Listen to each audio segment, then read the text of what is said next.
আজকে আমরা ইংরেজি সেকেন্ড পার্ট থেকে আমরা আলোচনা করব। শুরুতেই তোমরা যারা আজকে আমাদের ক্লাসের সাথে সংযুক্ত হয়েছো তাদেরকে অসংখ্য ধন্যবাদ। এবং তোমরা পড়ার টেবিলে, আশা করছি পড়ার টেবিলে আছো এবং একটা বই, ইংরেজি সেকেন্ড পার্ট বই, একটা খাতা কলম তোমাদের পাশে রাখবা। ব্ল্যাকবোর্ডে তুমি যা কিছু লিখবো তোমরা পাশে হোম টাস্ক হিসেবে এগুলা তোমরা করবা। পরবর্তী পর্যায়ে তোমরা ভাষায় পড়াশোনা। তাহলে আজকে আমরা সেন্টেন্স সম্পর্কে শিখবো। সেন্টেন্স শাব্দিক অর্থ, বাক্য। আমরা দুইটা সঠিক কারেক্ট সেন্টেন্স প্রথম উদাহরণ লিখি। He is a good student, সে একজন ভালো ছাত্র। হি গোজ টু মাদ্রাসা, সে মাদ্রাসায় যায়। এখানে বাক্যগুলার অন্তর্গত যে শব্দগুলো আছে, ওয়ার্ডগুলো আছে, সুবিন্যস্ত ভাবে এই ওয়ার্ডগুলো সাজানো হয়েছে এবং মনের ভাব, সঠিক ভাব প্রকাশ করছে। হি ইজ এ গুড স্টুডেন্ট, এবারে কতগুলো শব্দ আছে, ওয়ার্ড আছে, শব্দ ওয়ার্ডগুলা সঠিকভাবে বিন্যস্ত হয়েছে এবং বক্তার মনের ভাব সঠিকভাবে প্রকাশ করছে। বক্তার সাবজেক্টের মনের ভাব সঠিকভাবে প্রকাশ পেয়েছে। কিন্তু আমরা শব্দগুলোকে যদি এলোমেলোভাবে সাজাই, যেমন এ গুড যদি বলি গোস হি টু মাদ্রাসা, এটা ইনকারেক্ট সেন্টেন্স। এজন্য শব্দগুচ্ছকে শুধু সাজালেই হবে না, শব্দগুচ্ছকে পাশাপাশি আমরা বসিয়ে প্রপার অর্ডারে আমরা সঠিক বিন্যাসে বসাবো। যখন বাক্যের মধ্যে কতগুলা গুণ দরকার, প্রপার অর্ডার, ক্লিয়ার মিনিং লাগবে। বাংলা ভাষাও আমরা বাক্য যখন গ্রামার পড়ি তখন আমরা শিখি যে ভাষার মধ্যে বাংলা ভাষায়ও গুণ আবশ্যক সেন্টেন্সের জন্য। সেটা আকাঙ্ক্ষা, যোগ্যতা এবং আসক্তি। আকাঙ্ক্ষা, যোগ্যতা, আসক্তি। ইংলিশে আমরা এভাবে বলতে পারি proper order and clear meaning. Proper order and clear meaning. শব্দগুচ্ছ যদি প্রপার অর্ডারে সাজানো হয় এবং ক্লিয়ার মিনিং হয়, সাবজেক্টের অর্থ সঠিকভাবে প্রকাশ পায়, তখন আমরা তাকে সেন্টেন্স বলতে পারি। এলোমেলো ভাবে শব্দগুচ্ছকে সাজালে সেটা সাবজেক্টের, বক্তা মনের ভাব প্রকাশ সঠিকভাবে প্রকাশ পাবে না। প্রপারভাবে সাজাবো, এটা প্রাসঙ্গিক হতে হবে। পরিপূর্ণ অর্থ প্রকাশ পাওয়ার জন্য শব্দগুচ্ছকে আমরা সেন্টেন্স গুলোকে যখন আমরা সঠিকভাবে সাজাবো, সুবিন্যস্তভাবে সাজাবো এবং ওয়ার্ডগুলো প্রাসঙ্গিক হতে হবে। অবশ্যই এলোমেলো ভাবে আমাদের সাজালে হবে না।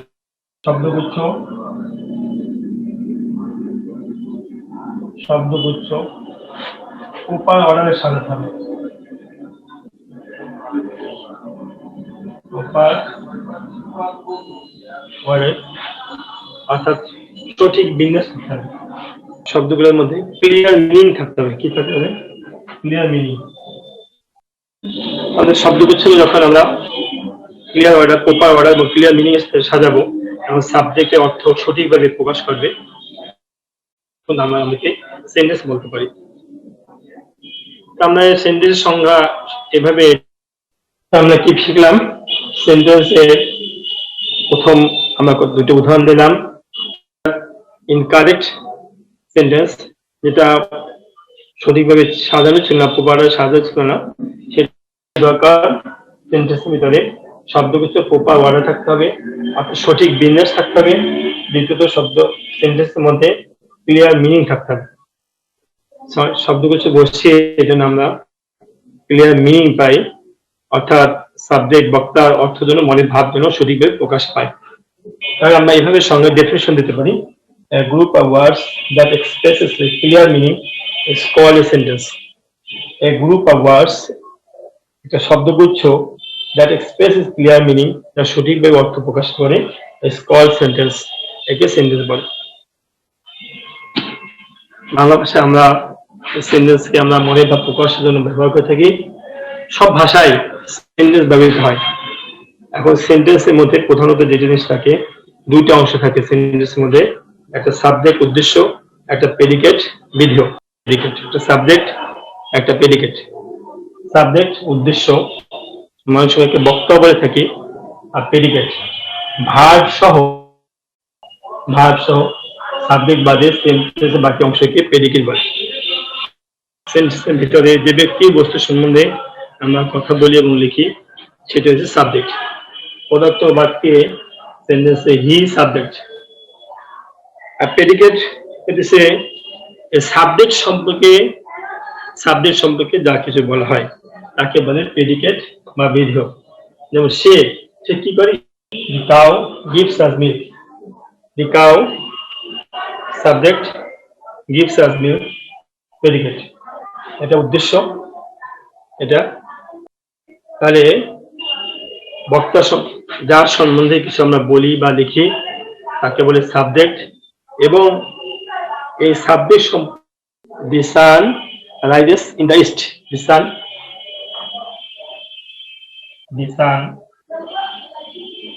যে সমস্ত গুণের দরকার সেটা হচ্ছে যে সেন্টেন্সের মধ্যে প্রপার অর্ডার থাকতে হবে। বাক্যগুলোর মধ্যে শব্দগুলো প্রপার অর্ডারে সঠিক বিন্যাসে সাজাতে হবে এবং সেন্টেন্সে আমাদের ক্লিয়ার মিনিং থাকতে হবে। সেন্টেন্সের মধ্যে ক্লিয়ার মিনিং থাকতে হবে। একটা থাকতে হবে প্রপার অর্ডার আর ক্লিয়ার মিনিং।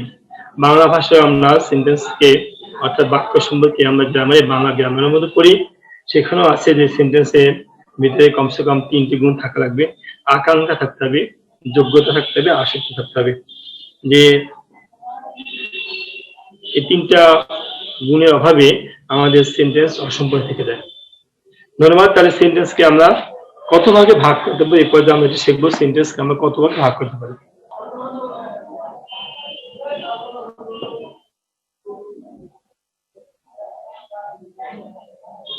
বাক্যের প্রকারভেদ অর্থ অনুসারে আমরা বাক্যকে অ্যাকর্ডিং টু মিনিং অর্থ অনুসারে আমরা বাক্যকে 5 ভাগে ভাগ করতে পারি।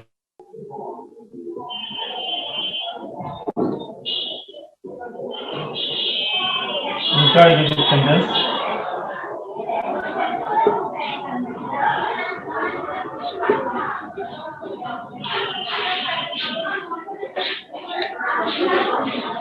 imperative sentence,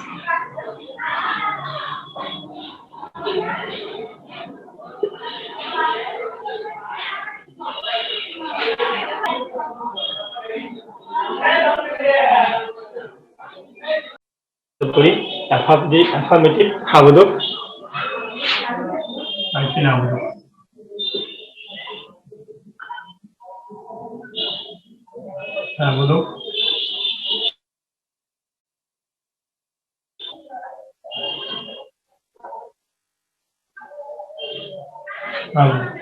assertive sentence বিবৃতিমূলক বাক্য।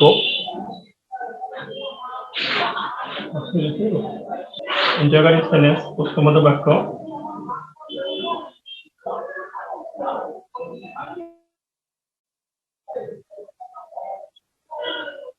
imperative sentence অনুজ্ঞাসূচক বাক্য। আবেগসূচক বাক্য।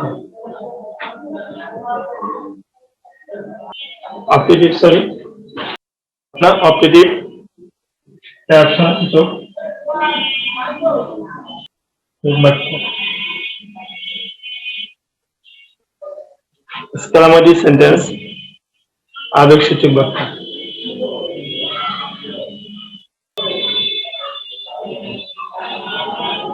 আমরা আবার দেখি অর্থ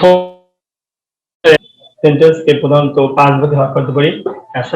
ইন্টারোগেটিভ সেন্টেন্স প্রশ্নবোধক বাক্য, ইম্পারেটিভ সেন্টেন্স অনুজ্ঞাসূচক বাক্য, অবজেক্টিভ সেন্টেন্স প্রার্থনা, এক্সক্লেমেটিভ সেন্টেন্স আবেগসূচক বাক্য। প্রত্যেকে আবার এই 5 প্রকার বাক্যকে আবার 2 ভাগে ভাগ করা যায়। প্রধানত অ্যাসার্টিভ সেন্টেন্সকে 2 ভাগে ভাগ করি আমরা, অ্যাফার্মেটিভ সেন্টেন্স আর এভাবে অন্যান্য বাক্যকেও হাবোধক ও অনাবোধক করা যায়। আমরা প্রত্যেকটি বাক্যের সাথে কতগুলো এক্সাম্পল যদি আমরা জানি তাহলে আমাদের সেন্টেন্সগুলো আমাদের দিলের মধ্যে গেঁথে থাকে, তাহলে আমরা বুঝতে পারবো এটা কোন ধরনের বাক্য। আমরা ভাষা শেখার ক্ষেত্রে এই সমস্ত বাক্য আমরা ব্যবহার করে থাকি, কিন্তু আমরা বুঝি না যেটা কোন ধরনের। আমরা বলি তারা ছেলেরা বল খেলে, ছেলেরা বল, এটা অ্যাসার্টিভ সেন্টেন্স, কিন্তু যিনি ভাষাকে ব্যবহার করেন language user assertive sentence affirmative sentence. Language user যে যার মাতৃভাষা ফার্স্ট ল্যাঙ্গুয়েজ সে শুধুমাত্র জানে সে একটা ভাষাকে, একটা বাক্যকে মনে বা প্রকাশের জন্য ব্যবহার করছে, কিন্তু সে এটা কোন ধরনের বাক্য ব্যবহার করছে